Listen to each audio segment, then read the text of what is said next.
के under cover Asia नाम का एक सीरीज़ आता है उनका। इसलिए हमने कुछ लिखा भी नहीं था, मतलब वी डोंट हैड स्क्रिप्ट। भरर खनन और उससे जुड़े हुए लगभग 10 लाख परिवार है जो जिनकी रोज़मर्रा उसी से चलती है।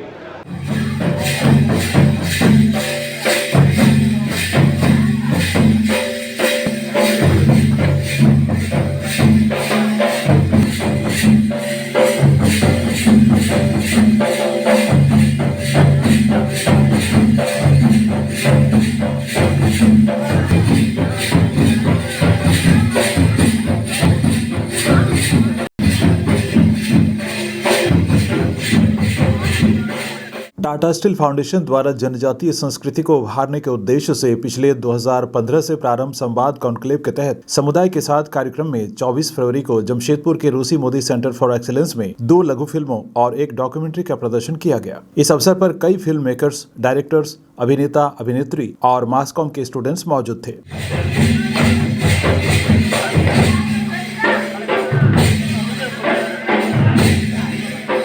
झारखंड के लगभग 10 लाख की आबादी अभ्रक खनन से अपनी आजीविका चलाती है। इसी पर आधारित एक डॉक्यूमेंट्री अगली साइड ऑफ द ब्यूटी के जरिए डायरेक्टर दीपक बाड़ा ने रोजी रोटी के लिए जद्दोजहद करते लोगों का जीवन चित्रण किया है। इस संबंध में दीपक बाड़ा कहते हैं, सबसे पहले तो टाटा स्टील फाउंडेशन का धन्यवाद कि उन्होंने खास करके आदिवासी मामलों और आदिवासी जो दृष्टिकोण है खास करके सिनेमा में, उसके लिए उन्होंने एक बेहतरीन आयोजन किया है। हालांकि वो लोग समुदाय, आदिवासी समुदायों के लिए बहुत एक प्रोग्राम कर रहे हैं, लेकिन कम्युनिकेशन सेक्टर में ये जो पहल है उनकी कि आदिवासी समुदाय और संस्कृति और उनके विषयों को कैसे जोड़ के रखा जाए और उसको एक प्लेटफॉर्म पे कैसे लेके आया जाए, तो ये बेहतरीन अपॉर्चुनिटी मेरे लिए भी रहा है। मेरी फिल्म जो है the ugly side of beauty, ये हमने 2021 में आपको सिंगापुर की एक agency the moving visuals company limited के साथ मिल करके चैनल न्यूज़ एशिया CNA के लिए एक इन्वेस्टिगेटिव स्टोरी बनाया था। और ये उनके अंडर कवर एशिया नाम का एक सीरीज़ आता है उनका CNA का, जो कि खास करके वो इन्वेस्टिगेटिव जर्नलिज़म के ऊपर में वो पूरी फिल्म रहती है। तो ये मौका मिला कि हम झारखंड से खास करके अभ्रक खनन और उससे जुड़े हुए लगभग 10 लाख परिवार है जो जिनकी रोज़मर्रा उसी से चलती है, और उसमें भी पॉलिसी के लेवल पे बहुत काले बादल उस पे छाए हुए हैं कि माइका माइनिंग समुदाय और सरकार की पॉलिसी के बीच में तालमेल नहीं बैठ रहा है या किसी ने सोचा नहीं है उसके बारे में, जिसका खामियाजा लोगों को अपने दिनचर्या में उठाना पड़ रहा है। हमने 2020-21 में ये सोचा कि इसके ऊपर में एक गंभीरता से एक पॉलिसी फिल्म बनाई जाए और उसको तमाम दुनिया में प्रदर्शित की जाए। तो हमारा सौभाग्य है कि सभी लोगों ने, वहाँ के समुदाय और जनप्रतिनिधियों ने हमारा मदद किया इस फिल्म को बनाने में। और ये फिल्म जापान सरकार के इंफॉर्मेशन एंड ब्रॉडकास्टिंग जो उनका डिपार्टमेंट है, NHK बोलते हैं उसको, और जापान सरकार हर साल एजुकेशनल मीडिया, शैक्षणिक मीडिया के लिए विश्व का सबसे बड़ा फेस्टिवल करती है। और 2021 में हमें सौभाग्य मिला कि इस फिल्म को जापान प्राइज़ 2021 से सम्मानित किया गया। चुनौतियां तो बहुत रही। ये फिल्म और ख़ास करके माइका का जो ट्रेड है उसमें बड़े बड़े पूंजीपति और कई लोग, पुलिस, फॉरेस्ट डिपार्टमेंट, सरकारी अधिकारी, लोकल दबंग लोग से लेकर के तमाम तरीके के स्टेक होल्डर्स हैं। लेकिन हम शुक्रिया अदा ज़रूर करेंगे कि उन सामाजिक संगठनों का जिन्होंने संवेदनशीलता के साथ हम पे विश्वास किया और हमें ये मौका दिया कि हम एक बेहतरीन फिल्म और मुद्दों को लोगों तक लेके आ सके।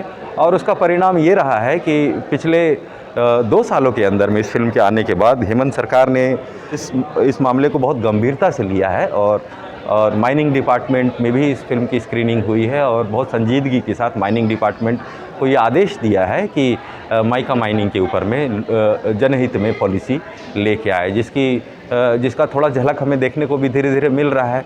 कुछ सामाजिक संगठनों ने इस फिल्म के पीछे वहाँ आपका कोऑपरेटिव, माइका माइनर्स लोगों की कोऑपरेटिव भी बनाना शुरू किया, जिसको अब गवर्नमेंट ने उसको भी रिकॉग्नाइज़ करना शुरू किया है।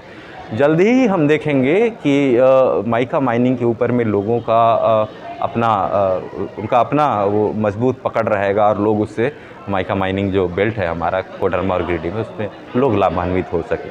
यही मकसद था फिल्म का, और उसको धीरे धीरे पूरा होता देखना मुझे अच्छा लगता है। यूरेनियम माइंस के दायरे में आने वाले गांव की दशा और वहां के लोगों का दर्द बयां करती एक short film tortoise under the earth की भी इस अवसर पर स्क्रीनिंग हुई। इसके डायरेक्टर शिशिर झा से इसके मुतल्लिक हुई हमारी बातचीत। टॉर्टोइज अंडर द अर्थ, जिसके ये डायरेक्टर हैं मिस्टर शिशिर झा। जो मूवी इन्होंने बनाई है, और ख़ास करके वो यूरेनियम का जो क्षेत्र है जहाँ पे यूरेनियम का खनन होता है, उस इलाके के लोगों का जो दर्द है उसको बयां किया गया है इस मूवी में। तो सारा एक्सपीरियंस शेयर कीजिए हमारे व्यूअर्स के साथ। हाँ, मतलब ये काफ़ी लंबा प्रोसेस रहा है। 1 साल हम लोगों ने फिल्म किया है इसको, और अलग अलग भाग्य में और अलग अलग तरह से देखा है, बहुत closely we have experience that.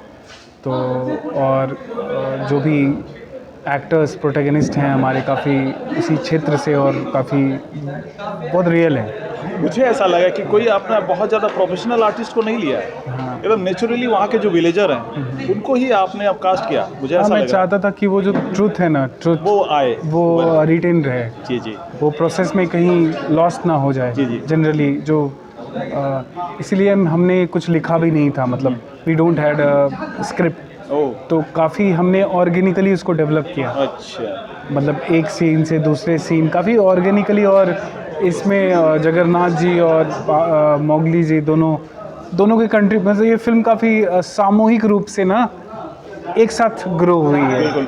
और एक तो मुझे ऐसा लगा, मैं भी वहाँ पे रम गया जो मूवी में जब बारिश हो रही थी, हाँ। बारिश का जो फिल्मांकन हुआ, उसके बाद बाढ़ आती है, तो वो चीज़ एकदम नेचुरल लग रहा है कि बारिश का इंतजार हम लोगों ने किया।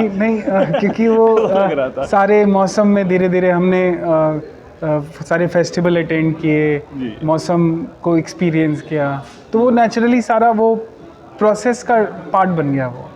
तो वो टाइम ना वो कैप्चर होते गया वेरी ऑर्गेनिकली। ये जो मुद्दा है बहुत ही बर्निंग है, ज्वलंत है, और इसको हमको लगता है कि बहुत ही लंबे समय से वहाँ के लोग इसका दर्द को बर्दाश्त कर रहे हैं, सहन कर रहे हैं, ये उनकी मजबूरी भी है ना। इस चीज़ को जिस तरह से आपने चित्रांकन किया, फिल्मांकन किया, काबिले तारीफ़ है। ये आपकी झारखंड के अंदर में हमको लगता है कि एक तो लैंग्वेज को लेकर प्रॉब्लम, आप तो हमको लगता है कि भाषा के जानकार नहीं होंगे जिस भाषा में मूवी बनी, बिल्कुल। तो ये तकनीकी जो वहाँ पे प्रॉब्लम्स कुछ ज़रूर आपको फेस करनी पड़ी होंगी, तो उसको कैसे आपने ये किया? समय काफ़ी समय दिया मैंने बेसिकली ना, जो मैं कर सकता था। जी जी, कि रश नहीं किया, क्योंकि लैंग्वेज नहीं आती तो केयरफुल और काफ़ी सिंप्लिसिटी के साथ। मैं कॉम्प्लिकेटेड नहीं करना चाहा चीज़ों को, क्योंकि मुझे भी लैंग्वेज नहीं आती थी, और मैं चाहा कि वो एक सच्चाई और सिंप्लिसिटी वो मेंटेन रहे।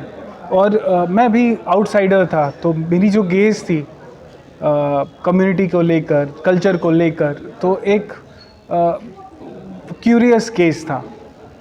तो वो चीज़ें हेल्प की उस पेशेंस को, जिस पेशेंस के साथ बनी है ये फिल्म, शायद उतनी पेशेंस लगती भी है इसको देखने में। मैं जिस तरह से ग्लैमर की दुनिया में जो यूथ जनरेशन है गुम हो रही है, और सोशल मीडिया का जो दौर चला है, ऐसे समय में इस तरह की जो मूवी आना, एकदम सच्चाई के करीब बिल्कुल पूरी तरह से एकदम हूबहू दिखा देना आसान काम नहीं होता है। सबसे बड़ी बात कि इसको कितने लोग पसंद करेंगे, नहीं करेंगे। देखिए, जब आप अगर ऐसे सोचने लगते हैं, जब आप सोचने लगते हैं कि कौन देखेंगे, कौन पसंद करेंगे, नहीं तो आप फिल्म सब्सटेंशियल कोई काम नहीं कर सकते। ये सही बात है, और इसमें आपने जो किया है एक बड़ा साहसिक कदम उठाया है। और मैं यही कहना चाह रहा था कि वो जो यूथ हैं, नए जो सीखना चाहते हैं, फिल्म मेकर बनना चाहते हैं, इस फील्ड में आना चाहते हैं, उनके लिए ही मैसेज कि क्या करें वो? मैं बोलूँगा अच्छी फिल्में देखें, कुछ किताबें पढ़ें, और सबसे बड़ी बात है कि लाइफ को एक्सपीरियंस करें। टाटा स्टील फाउंडेशन की तरफ से जो कार्यक्रम हो रहा है या फिर कर रहे हैं, वो भी हमको बहुत अच्छा लगा। ये काम जो हुआ मूवी पर के लिए आपने जो काम किया, आपकी भूमिका क्या थी? मैं इस फिल्म में मैंने असिस्टेंट डायरेक्टर, साउंड रिकॉर्डिस्ट और मैं ट्रांसलेट किया था। टॉर्टोइज अंडर द अर्थ, इसमें इन्होंने किरदार निभाया पूरी तरह से सच्चाई के करीब, जो है इसकी रियल लाइफ हमको लगता है दिखाई गई। क्या कहना चाहेंगे ये जो टाटा स्टील फाउंडेशन का जो ये पहल है, इसके बारे में? टाटा स्टील से भी हम लोग तो पहले से ही जोड़ा था, तो उस समय भी हम लोग को अच्छा मौका मिला। अच्छा। तो वो लोग भी हम लोग को बुलाते थे, तो फिर वहाँ से हम लोग बाजा वजा कभी सारे चीज़ लेके आते थे। एक दिन या 2 दिन तक रहते हैं। यहाँ जो प्रोग्राम होते हैं ना, उसमें हम लोग शामिल होते थे। अच्छा। इसी क्रम में हो जनजाति में किए जाने वाले अंतिम संस्कार पर आधारित एक शॉर्ट फिल्म हॉरंटन रिमिल वंडरिंग क्लाउड्स का प्रदर्शन भी किया गया, जो कि हो भाषा में बनाई गई है। इसे भी दर्शकों ने काफी पसंद किया। इस फिल्म फेस्टिवल के आयोजन को लेकर हमने बात की आयोजक कुमार गौरव से। कुमार गौरव ने कहा कि अगस्त महीने में इस तरह का एक और आयोजन का प्रयास रहेगा। समुदाय के साथ जो प्रोग्राम है वो 2015 से चला आ रहा है। संवाद का ही एक अहम हिस्सा है, मैं बोलूँगा। इसके थ्रू से जो हम सिनेमा है, ख़ास करके वो सिनेमा जिसमें आदिवासी रीति रिवाज, उनकी समस्याएं हैं, उनके समाधान और उनकी चर्चाओं के बारे में बात होता है। आज हम लोग जैसा हम लोग जानते हैं कि 4 सीज़न्स होते हैं, तो जैसे अभी बाहर शुरू होने वाला है तो 1 सीज़न है, तो हम हर एक सीज़न में अभी कोशिश कर रहे हैं कि कोई फिल्में स्क्रीन की जाए। इसको हम लोग फिल्म स्क्रीनिंग बोलते हैं, और कई समय से हम लोग ये फिल्म स्क्रीनिंग्स कर रहे हैं। आज हम लोग 3 फिल्में दिखाएं। तीनों अलग अलग मुद्दों पर बनी हुई फिल्म थी। पहली फिल्म जो थी वो बात कर रही थी माइका के माइनिंग के ऊपर। दूसरी फिल्म जो थी वो बात कर रही थी यूरेनियम, और एक मैं नहीं बोलूँगा कि कम्प्लीटली यूरेनियम पे बात कर रही थी। वो बात कर रही थी कि कैसे एक परिवार जो है वो कैसे जुड़ा हुआ रहता है, कैसे एक परिवार एक गांव होता है, और एक परिवार जो है वो मैं बोलूँगा कि वही उसकी वो दुनिया है, तो उस दुनिया पर चर्चा थी। तीसरी फिल्म हो रीति रिवाजों के बारे में थी, जो मरण उपरांत जो रीति रिवाज होती है। तो ये 3 फिल्म आज हम लोग दिखाएं, और करीब 70 से 80 के आसपास के लोग यहाँ पर एकत्रित हुए हैं इस फिल्म को देखने के लिए। जी, बहुत उत्सुकता भी रही लोगों में। जी, धन्यवाद। स्टूडेंट्स भी आए, कई लोग, फिल्मों से जुड़े लोग भी आए। जी। तो अगला चरण क्या होगा? हमारे और भी व्यूअर्स हैं हिंदी। बिल्कुल। अगला चरण जो होगा वो ये होगा कि हम लोग एक बार और अगस्त के महीने में भी हम लोग एक और फिल्म स्क्रीनिंग करने का सोच रहे हैं। इसमें भी नई फिल्में हम लोग जोड़ेंगे। हमारी फिल्मों में यही खास होगा कि मैं जैसा बता रहा था अभी कुछ भाई बहनों को, कि हमारी फिल्में बॉलीवुड स्टाइल फिल्में नहीं हैं। हमारी फिल्में जो हैं वो मैं बोलूँगा वैसी फिल्में हैं जिनको आज के ज़माने में प्लेटफॉर्म चाहिए, ताकि उन मुद्दों पर बातचीत हो सके। जी, सच के करीब। जी, धन्यवाद। टाटा स्टील फाउंडेशन द्वारा संचालित संवाद के तहत समुदाय के साथ कार्यक्रम में सेंटर फॉर एक्सीलेंस में आयोजित फिल्म फेस्टिवल पर आधारित ये थी मशाल न्यूज की खास पेशकश।